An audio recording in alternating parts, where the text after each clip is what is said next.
Здравствуйте! В эфире информационный выпуск Амшикшара.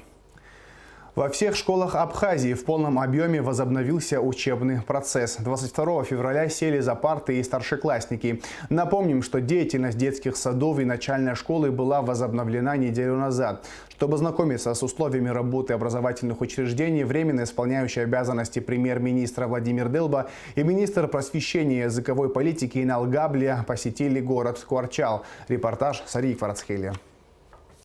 Неожиданно для всех ученики 11 классов в этом году во всем мире оказались поколением пандемии коронавируса, а также онлайн-уроков. Учащиеся первой Ткварчалской школы искренне надеются, что у них не будет виртуального последнего звонка и выпускного вечера. Одним из самых сложных и ответственных шагов в жизни каждого выпускника является выбор профессии. Одни уже сейчас определились, какой специальности будут учиться дальше, но многим еще предстоит сделать этот выбор. Выпускница Милада Берзеня, несмотря на то, что и в ее планы пандемия коронавируса внесла свои коррективы, упорно занималась дома. Она в числе тех, кто уже определился со своей будущей профессией. Я поступаю на исторический, хочу стать историком. Я, наверное, с самого детства увлекалась этим, мне очень нравилось. Именно по истории я звонила своей учительнице, узнавала, что надо выучить. Также мы проводили видеоуроки, но как такового нормально не получалось провести, потому что не все присоединялись, также не у всех есть телефоны. Как известно, с 22 февраля в Абхазии отменяются несколько антиковидных ограничений. К ним относятся и школы. С этого дня к учебе приступили и старшеклассники. Временно исполняющий обязанности премьер-министра республики Владимир Делба и министр просвещения и языковой политики Инал Габлия проинспектировали несколько общеобразовательных и дошкольных учебных заведений Ткварчала, в том числе и первую школу. Здесь соблюдаются все санитарные нормы, однако есть проблемы. Они связаны с электричеством. Напряжение слабое. Российский переток, а потом наш абхазский. И тогда уже есть отопление, то есть прогревается до утра. Да. Но сейчас у нас занимаются ребята. Я надеюсь, у нас уже отрегулируют это тоже. Мы сегодня уже... Нет, у нас не холодно в школе. Да. Я полагаю, что за этим вообще пристально надо следить. Вообще, как явление должно исчезнуть, что в школах нет света. Это вообще не обсуждается. Кварчалская первая школа малокомплектная. Здесь учатся около 185 человек. Параллельных классов нет. Согласно предписаниям СЭС, в классах не больше 20 детей, и сидят они шахматообразно. И все же министр просвещения и языковой политики Инал Габлия рекомендовал разделить один из классов на две группы. У нас уже в Сухуме есть случаи, которые первую неделю, к сожалению, заболели и пошли на самоизоляцию. А у вас детей очень много. Здесь 20 человек это максимум. Если возможно их разделить, насколько это возможно? На две группы. Можно, почему нет? Справитесь вы с двумя группами? Директор школы что считает? До 20 детей. Вот этот Остальные один класс, да? вот 1 6 и 8. Здесь 20 человек, да? Вот здесь, да, нет. Сегодня нет. 19. 19. Да, вот это единственные два класса.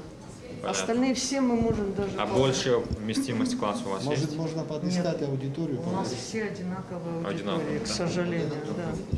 Хорошо, рассмотрите тогда, посмотрим. как это сделать вот именно с большими классами. Потому что нагрузка вирусная самая большая здесь. Как выяснилось, в школе не хватает парт. Этот вопрос будет решен в ближайшее время, заверил руководство школы Инал Габлия. У нас есть, сделайте заявку, мы вам пришлем. Сделайте ее. Сколько вам нужно парт? Надо посмотреть. Посмотрите, да. Да, через управление образования, пожалуйста. Я уже доведу до... Не затягивайте. Напомню, Инал Соломон, дело в том, что уже сформирована заявка Министерства просвещения и языковой политики по приобретению рециркуляторов. Я так полагаю, что совсем быстро удастся это приобрести, потом уже по потребностям, по школам обязательно, да, и здесь тоже необходимо будет. Бережем друг друга, потерпеть надо, перетерпеть, даже не столько потерпеть, перетерпеть какое-то время, потом, думаем, меняться все будет к лучшему еще быстрее. Педагогический коллектив Ткварчалской первой средней школы предложил министру просвещения и языковой политики перейти с 6-дневки на 5-дневную систему обучения. Ну, пока 6, пока дней. Мы посмотрим за ситуацией, потому что все-таки, да, по цифрам, может быть, мы будем успевать, а на самом деле, может, и не успеем. И плюс разгрузить можно сами дни. Делать не 6 уроков, а 5 или 4. Это тоже снизит риски заболеваемости педагогов. Поэтому пока у нас 6-дневный режим работы, соответственно, идем по этому плану. А в дальнейшем мы, конечно, сможем рассмотреть вопрос о сокращении учебного времени до 5 дней. Пока 6. И плюс мы пропустили больше, чем месяц. Правильно? Мы с середины октября второй раз сели на карантин, а еще мы с прошлого года в марте карантин, да, у нас был. Поэтому этот период, который мы вам добавили, июнь месяц, будет недостаточно, чтобы нагнать и прошлый год, и этот год. Поэтому 6-й день вам в помощь, наоборот. Понятно, что тяжело. Да, понятно, что тяжело, но надо этот год как-то вот завершить, вытерпеть, да, чтобы мы качество образования не снизили. Что? Это вы должны внутри решить с управлением образования. На эту неделю посмотрим. Основные предметы, которые, например, будут экзаменационные, да? Да, например, да. Здесь проблема еще возникает, мы должны доплачивать учителям, которые выходят на 6-й день. То есть сегодня мы одну неделю посмотрим, но мы же об этом обсуждали. Если вы будете успевать о том, что дети будут вкладываться в программу, значит мы обговорим еще, вернемся к этой теме. Пищеблок здесь не работает. Владимир Делба и Инна Алгаблия предложили руководству школы готовить еду в буфете и приносить ее детям в классы, чтобы не было скопления. А в 4-й школе города учатся 202 учащихся. В этом году школу заканчивают 11 учеников. Алан Скверия – один из них. Дистанционно обучались, это было неудобно, честно скажем. Я буду поступать на исторический, естественно, в нашей стране. Но еще пока не определился, возможно, ГУ, может еще где-то, подумаю еще. Инспекция посетила класс Алана Скверия и пообщалась с выпускниками и педагогами. Нам мебель школьная в достатке. У нас библиотека? Библиотека есть, да. Но, конечно, русского издания, нам учебник абхазского издания мы все имеем, но русского издания есть такие предметы, которые мы лично покупаем. Это биология, это химия, это математика, приходится нам это. Вот мы сейчас в первой школе тоже общались. Попросили еще раз заявку повторить по учебникам. У нас есть там около 5000 штук, которые мы сейчас раздаем по школам. Очень хорошо. Вот. И наименование просто авторов нам дайте. Конечно, дадим, безусловно. Заглянули и в детский сад Джамхох. Здесь 54 ребенка. Их разделили на 3 группы. Во время съемки был обеденный час, и все дети спали. В садике уютно и тепло. Все санитарные нормы соблюдены. Пожелание одно – побольше детских развивающих игрушек. Здесь случай тот, когда друг друга поддержим. Обязательно надо сберечь прежде всего здоровье воспитателей, взрослого поколения, и одновременно, конечно, заниматься детишками. Это очень важно сейчас. Сотрудники все прошли медосмотр, все сдали тесты, у всех отрицательные, все справочки у нас имеются.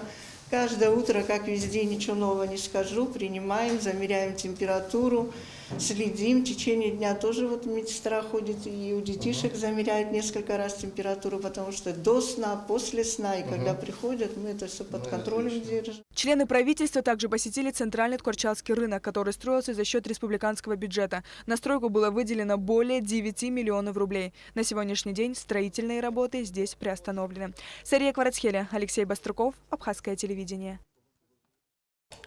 Распоряжением президента Абхазии Аслана Бжаня до 10 марта рекомендовано освободить работников старше 60 лет от трудовых обязанностей без ущерба для производства с сохранением заработной платы. При этом в столичных школах немало учителей, попадающих в группу риска. Как этот вопрос решается в управлении образования Сухума и ощущается ли в связи с этим нехватка педагогов, выясняли наши корреспонденты. Репортаж Эсмы Гуланзе. Педагоги старше 60 лет входят в группу риска, поэтому имеют право не работать, при этом сохраняя заработную плату.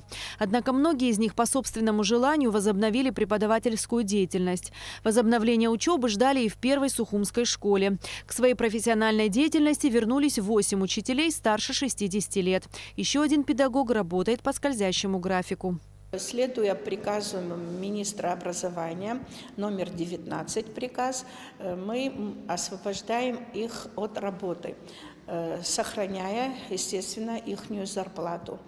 Но если учителя имеют желание работать, продолжать свою работу, они пишут заявление, что они берут ответственность за их здоровье на себя и продолжают работать. И так дети были оторваны от учебного процесса, они хотят мобилизовать их, а потом уже будет видно. Но пока они у нас работают.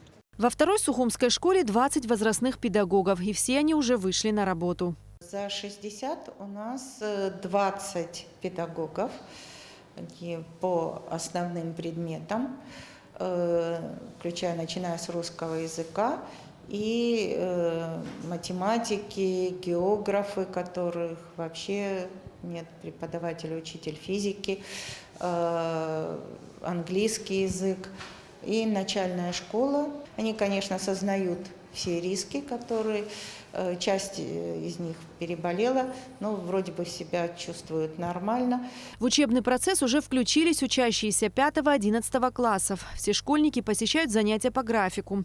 Продолжительность уроков сократилась до 35 минут. Заместитель директора второй школы Алла Цугба сама находится в группе риска, но решила выйти на работу. Вышли на работу, нормально, все, работаем. Сейчас вот у нас будет совещание методическое. Мы скажем, что надо откорректировать, поскольку всего-то на 15 недель рассчитан у нас план. Будем стараться. Нагрузка увеличилась. Все-таки в день получается иногда 12 уроков. Что делать? Приходится. В 10-й столичной школе основная часть возрастных педагогов вышла на работу. Для учащихся, которых здесь больше 1000, установлен определенный график занятий. В этот график включены и возрастные преподаватели. Старше 60 лет у нас 29 педагогов. Из них 3 не вышли на работу. Но с сохранением, они написали заявление с сохранением заработной платы. На месте неработающих мы взяли временно. Временно взяли. Еще на САГУ отправили к нам студентов, и они нам помогают. И кураторами становятся те учителя, которые не вышли на работу, они им помогают. В столичных школах учителя старше 60 лет составляют около 20% педагогического коллектива. По словам начальника управления образования Станды Таркил, только 3% возрастных учителей не вышли на работу. Опытное звено, которое находится в зоне риска, они были все предупреждены, насколько можно выйти на работу. Есть у нас категория педагогов, которые старше 60 лет написали заявление с сохранением заработной платы. И поэтому администрация города Сухум обязательно изыщет возможность, чтобы оплатить замену и те, кто сегодня находится на самоизоляции. У нас уже готовятся списки при получении заработной платы. То есть на какое-то короткое время, конечно, наши учителя, которые были в зоне риска, которые боялись, остались дома.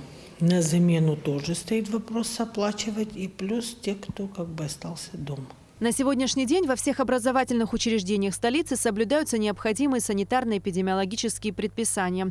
Даже нашу съемочную группу, несмотря на то, что мы все были в масках, в школу запустили, лишь измерив температуру и обработав руки санитайзерами. Эсма Гуланзе, Саида Гухава, Абхазское телевидение. В частной общеобразовательной школе «Альфа», расположенной в Сухуме по улице Сахарова, произошел пожар. В результате частично выгорела одна классная комната площадью 24 квадратных метра. Подробности в репортаже пресс-службы МЧС. Накануне поздно ночью произошел пожар в частной образовательной школе «Альфа» по улице Сахарова в Сухуме. Дым над зданием школы заметила жительница из дома по соседству. Я живу рядом с этой школой. Вышла, вещи вешают наверху и вижу, сзади школы 3 окна уже шел дым. Я сразу взяла, позвонила в МЧС. За 3 минуты они приехали. Дай Бог им здоровья. Вот на самом деле хочу поблагодарить всю вот эту ихнюю команду. Сигнал о возгорании поступил на пульт дежурного МЧС. В час ночи сотрудники пожарно-спасательного отряда города в максимально короткие сроки прибыли на место пожара. По словам пожарных, пламя охватило одно из помещений на втором этаже здания. Затем выгоревший пол рухнул на первый этаж. И там возник пожар и сильное задымление. Возгорание ликвидировали 3 пожарных и 1 спасательное отделение ПСО по городу Сухум и Сухумскому району.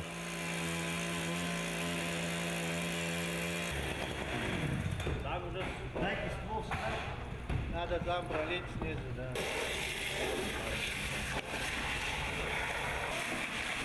Отойдите!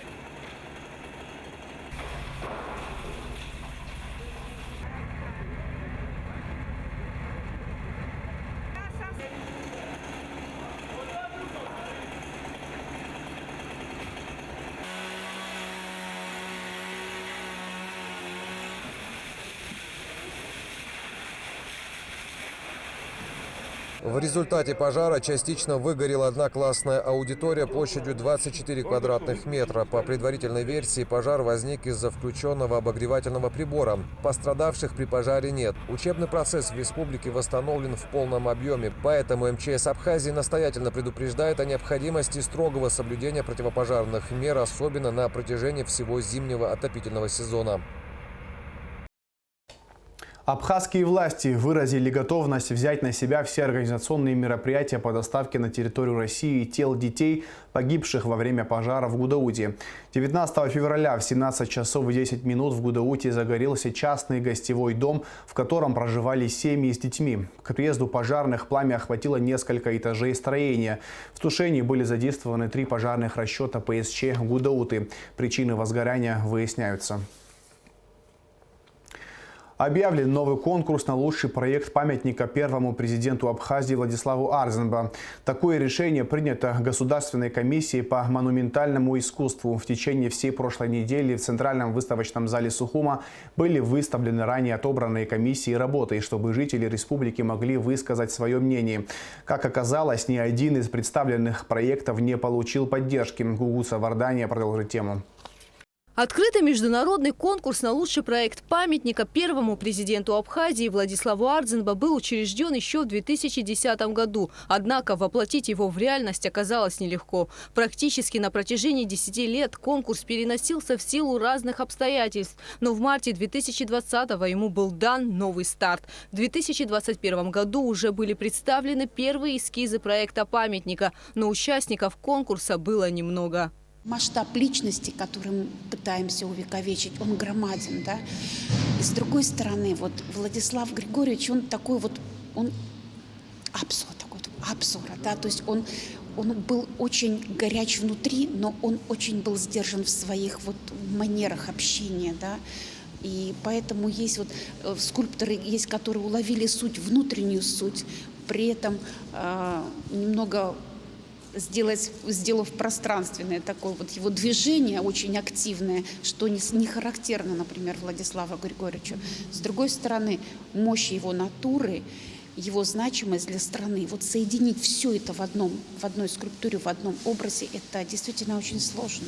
Эскизы скульптуры в полный рост и бюст, а также эскизы проекта памятника на картинке. Все эти скульптуры широко обсуждались в обществе, высказывались различные мнения. Да и члены комиссии по монументальному искусству Абхазии утверждают, что ни одно из этих проектных решений не соответствует техническому заданию, которое было ими прописано. Да и самих участников было мало. Я прекрасно понимаю, почему было так мало участников. Да? Одно дело, что прикоснуться непосредственно к такому великому человеку достаточно боязно, и с другой стороны, не определено архитектурное решение той территории, на которой собирались установить этот памятник. Полуразрушенное здание бывшего Совмина, оно находится столько времени вот в таком запустении. И архитектору, и скульптору для того, чтобы принять решение в участии этого конкурса, очень важна эта окружающая застройка, потому что скульптура не может рассматриваться вне архитектурного контекста. И, на мой взгляд, было бы правильнее сначала решить судьбу этого объекта, определить его функциональное назначение, принять решение о тех корпусах, которые необходимо сохранить как памятники историко-культурного наследия. И вот проводить конкурс в контексте с архитектурным решением всего комплекса. И вот тогда у нас участников будет больше, и решения будут приняты более правильные и более грамотные. Так как ни одна работа не была выбрана, 22 февраля на заседании комиссии по монументальному искусству было принято решение об объявлении нового конкурса на лучший проект памятника первому президенту Абхазии. О сроках возобновления данного конкурса пока мы сказать не можем. Примерно 22 марта будет очередное заседание Государственной комиссии по монументальному искусству, где эти вопросы будут обсуждаться и приниматься по ним решения. Данные конкурсанты, которые принимали участие в нынешнем конкурсе, будут иметь возможность повторно принять участие со своими доработками. И также все желающие, всех, у кого есть желание и возможность, также могут принять участие в новом конкурсе. Также объявленный конкурс на лучший проект памятника второму президенту Абхазии Сергею Багапш. Уже 8 человек подали заявки на участие в конкурсе. Там, конечно, участников гораздо больше, потому что само место менее масштабно, и оно уже градостроительно сложилось. И то есть там нет вопроса, который здание нужно снести, нужно перенести или нужно реконструировать. То есть там уже четко проставленные условия. И, соответственно, выполнить техническое задание, которое было проще, нежели здесь. Выставка работ на лучший проект второму президенту Абхазии состоится 24 февраля в 12 часов в Центральном выставочном зале. Гугут Савардания, Тимур Гогохи, Абхазское телевидение. У тех, кто хочет получить вторую специальность, появилась прекрасная возможность. Абхазский государственный университет ведет прием на заочное отделение по специальности электроэнергетика и электротехника. Алика Трапш расскажет подробности. Ни для кого не секрет, что энергетическая система Абхазии находится в тяжелом положении. Для изменения ситуации предстоят большие преобразования, связанные с обновлением основных фондов и внедрением новых технологий генерации, хранения и перераспределения энергии. Все это требует не только больших финансовых вложений, но и наличия высококвалифицированных специалистов-энергетиков. В этой связи решение Абхазского госуниверситета о подготовке специалистов по программам второго высшего образования было принято в ответ на просьбу Черноморэнерго об обучении сотрудников данного предприятия, не имеющих должной профессиональной подготовки. В первый день приема документы подали уже 8 человек. Высшее образование у меня есть, но по военной сфере. На сегодняшний день я сотрудник Черноморэнерго, то есть старший мастер, отвечаю за Сухумский районный филиал. И у меня есть практика в этой сфере, но нету теории. Это, конечно, они все взаимосвязаны, это очень необходимо. Также хотел сказать и выразить огромную благодарность руководству Черноморэнерго за предоставленные такие возможности поступить, отучиться. Все послевоенное время агроинженерный факультет АГУ осуществляет подготовку специалистов-энергетиков. Вначале подготовка велась по специальности электрификация промышленности и сельского хозяйства. Подготовлено 105 дипломированных специалистов. Затем обучение проходило по направлению электроэнергетика и электротехника, профиль электроснабжения. Уже выпущено 109 специалистов. Сегодня на факультете в общем обучается более 300 студентов. Из них 82 студента обучаются как раз-таки по этому направлению. По направлению электротехника, электроэнергетика. В этом году на выпускном курсе 16 человек. У нас есть хороший опыт работы и подготовки специалистов по целевому заказу. Ранее мы готовили по этим программам и сотрудников физико-технического института. Нормативно-правовые требования к составлению образовательных программ позволяют нам их корректировать, и мы обязательно учитываем пожелания заказчиков образовательных услуг. Подготовку кадров по специальности электроэнергетика и электротехника осуществляет кафедра «Энергетическая система». На лекциях студенты получают как теоретические, так и практические знания. В будущем у них есть возможность работать и по смежным специальностям. Я считаю, что каждый год мы улучшаем проведение практик учебных, производственных, преддипломных и других в системе РУП Черноморэнерго, СУЭС, на различных подстанциях, электростанциях. К сожалению, сейчас Ингур ГЭС остановился на ремонтные дела. Но Россия нам оказывает значительную помощь. Но и нам надо будет очень серьезно работать над источниками электрической энергии. Но эти работы ведутся и у нас, и СФТИ. Я думаю, этот вопрос будет решен.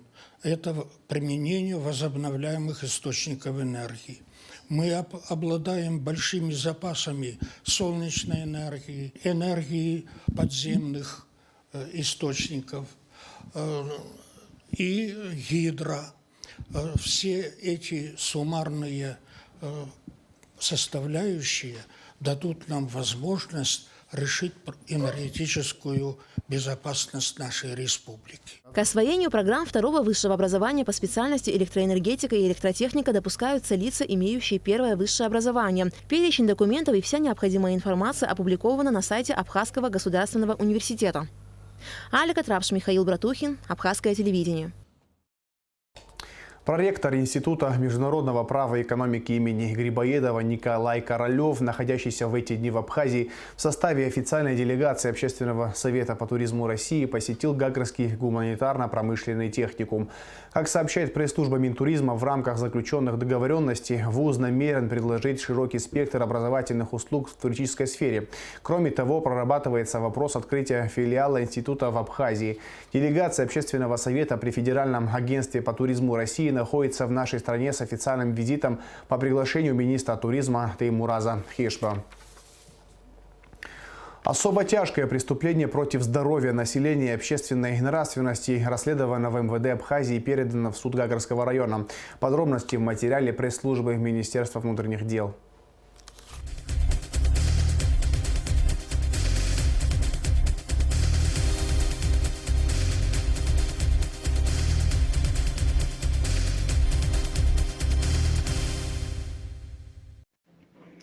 Особо тяжкое преступление против здоровья населения и общественной нравственности, расследовано в МВД Абхазии и передано в суд Гагрского района для принятия законного решения.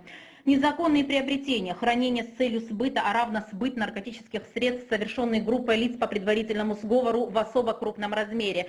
С таким обвинительным заключением Следственным управлением МВД Абхазии окончено расследование и с утверждения Генеральной прокуратуры Республики направлено в суд уголовное дело в отношении жителя села Кланур Пагудаутского района Кови Батала Львовича, 80-го года рождения. В ходе проведения оперативно-розыскных мероприятий в отношении Батала Кови, задержанного 24 ноября 2020 года, сотрудниками управления по контролю за оборотом наркотиков МВД по месту жительства последнего было изъято расфасованное в заизолированные свертки наркотическое средство метадон, уже подготовленное к реализации. Аналогичное вещество сотрудниками милиции обнаружено в лесном массиве, которое до момента задержания гражданин Кови спрятал в виде тайных закладок. Таким образом, обвиняемый вступил в преступный сговор с третьими лицами с целью организации незаконного оборота наркотического средства на территории Республики Абхазия. При этом сведения о реализуемых тайных закладках фиксировались посредством мобильного приложения с абонентом под псевдонимом Таня.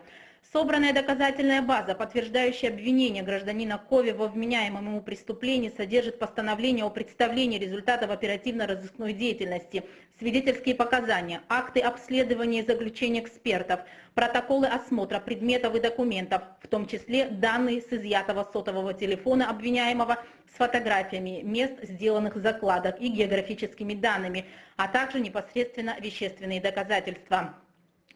Исходя из первичных объяснений гражданина Кови, обвиняемый за время своей преступной деятельности заработал порядка 400 тысяч рублей, осуществляя распространение наркотического средства на территории Республики Абхазия.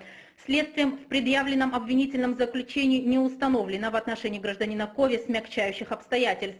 Фактом, отягчающим вину обвиняемого, является активное участие последнего в инкриминируемом ему преступлении. Гражданин Кови предстанет перед судом на расследование всех обстоятельств деятельности преступной группы, распространяющей наркотики на территории Абхазии, продолжается. Уголовное дело в отношении неустановленных лиц, детали которого в интересах следствия пока не разглашаются, выделено в отдельное производство, по которому проводятся оперативно-розыскные мероприятия.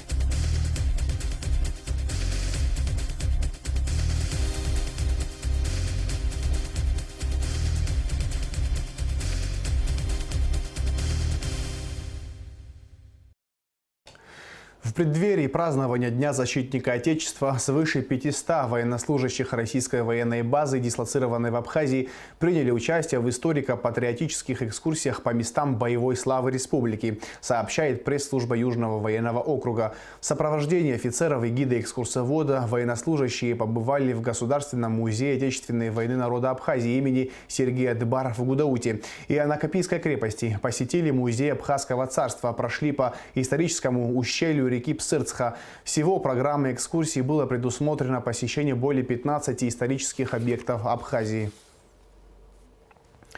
Культурно-благотворительный фонд Ашана продолжает сбор средств на лечение пятилетнего Дамея Кочуберя с диагнозом несовершенный остеогенез. Это тяжелое генетическое заболевание, при котором кости становятся настолько хрупкими, что ломаются от любого неосторожного движения. Стоимость годового курса лечения Дамея в Московском медицинском центре 486 тысяч рублей.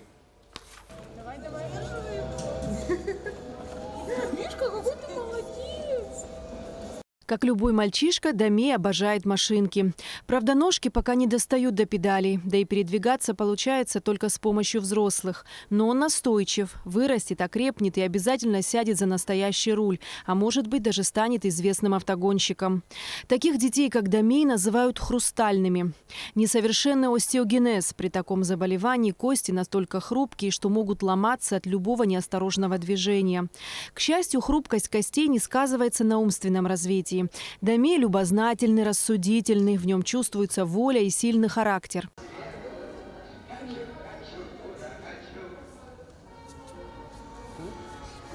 С первых дней жизни Дамей ведет неравную борьбу с болезнью. Малыш родился с множественными переломами. За 5 лет боль стала для него привычным состоянием.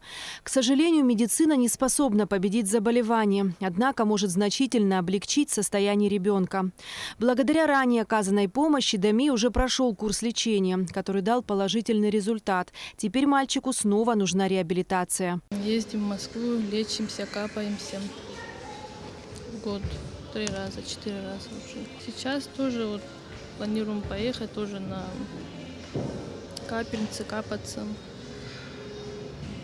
Тоже, да, курс лечения, он, да, тоже. И сейчас, когда поедем, наверное, вот будут планировать нам уже операции тоже. Должен прибавиться в весе, никак не прибавился, вот, чтобы проверить, насколько покреплись кости. Я хочу гонки поиграть. Потом поиграешь. Да. А еще что хочешь? Ну, можно мне пока там поиграть? Мальчика уже ждут в Московском медицинском центре для оказания необходимой помощи. Стоимость годового курса лечения в клинике составляет более 450 тысяч рублей. У мальчика довольно часто были переломы на первом году жизни, но с года он начал регулярно получать курсы лечения бисфосфонатами, и переломы стали значительно реже. Дамей прошел уже 10 курсов лечения, и мы видим отличный результат. Мальчик научился вставать на ноги и даже ходить с ходунками. Для того, чтобы нам сохранить те результаты, которые мы имеем на сегодняшний день, очень важно не прерывать лечение и продолжать лечение бисфосфонатами. Благотворительный фонд Ашана уже не в первый раз помогает ребенку. Несколько лет назад, благодаря помощи неравнодушных людей, нужная сумма была собрана. И сегодня нельзя медлить. Пока Дамей маленький, у него больше шансов на дальнейшую полноценную жизнь. Я только что пообщалась с Дамеем. На самом деле такой жизнерадостный. Я спросила, какие цвета он любит.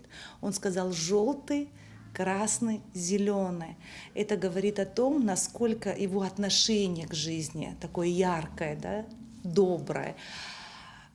И при этом он говорит, что ему больно ставить капельницы. Он понимает, что ему предстоит провести медицинскую процедуру. Она необходима. У Дамея хрупкий ребенок. У него кости слабые. Ходить, бегать, играть, как другим детям, ему непозволительно. Однако, если помочь ему, если укрепить его кости, поддерживать какой-то период, он может стать вполне нормальным подростком, а дальше взрослым человеком. 486 тысяч рублей. Это совсем небольшая сумма. Но семья одна не может справиться, поэтому мы с вами можем. Я понимаю, что в каждой семье есть какие-то свои проблемы. Но сегодня мы себе позволить там 200 рублей, 300 рублей, 500 рублей может каждый. Можно подумать, там, что я свои 100 рублей вложу и что это. Это такая мизерная сумма, и кому это поможет. Но если нас будет 2000, 3, 10 тысяч человек по 100 рублей, по 200 рублей, это будет серьезная сумма. И мы можем подарить Дамею счастливое детство и вполне благополучную, возможно, надеюсь, даже счастливую жизнь. Самый легкий и доступный способ помочь Дамею Кучубери – отправить СМС со словом «Добро» на короткий номер 5050. О других способах пожертвований можно узнать на официальном сайте КБФ Ашана. Эсма Голанзе, Тимур Гугохия, Абхазское телевидение. И завершили выпуска о погоде. По сообщению гидрометеоцентра, во вторник в Абхазии ожидается облачная погода, ночью и утром возможен небольшой дождь, туман. Поздним вечером дождь со снегом. Температура воздуха ночью 0,5, днем 3,8 градусов тепла. Температура морской воды плюс 10 градусов.